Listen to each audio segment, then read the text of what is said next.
Here are 5 steps of a great mastering chain based on cues by label artists like Ellis, Nicky Romero, as well as insights from my producer friends. Step 1.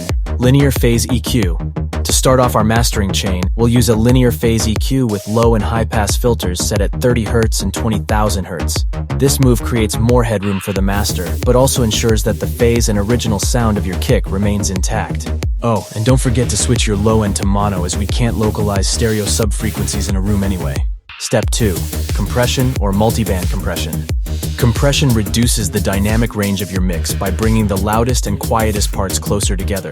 Depending on whether the mix is already dynamic or not, it can create a fatter, more cohesive sound. We use a multiband compressor for more spectral control and slightly compress each band with relatively low gain reduction. If you're dealing with higher gain reduction levels, I recommend utilizing parallel compression to preserve your transients. Step 3. Distortion. For some extra loudness and excitement, consider adding distortion. Vintage Warmer, Oxford Inflator, or Ableton Saturator work great for this purpose. Similar to before, you can resort to multi-band distortion for more control. It's crucial to note that while distortion increases your loudness, it also affects your dynamic range, so use it sparingly. Step 4. Pre-clipping.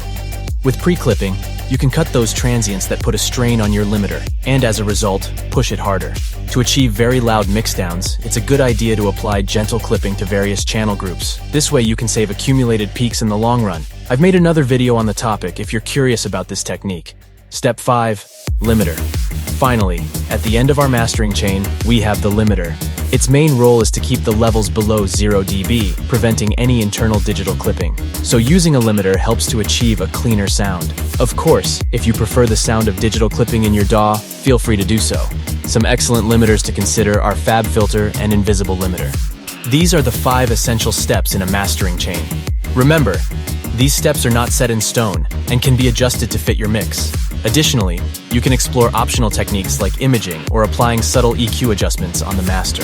I hope you found these tips helpful. Good sidechaining is important for these chains to work. If you want to know more, check out my video about sidechaining.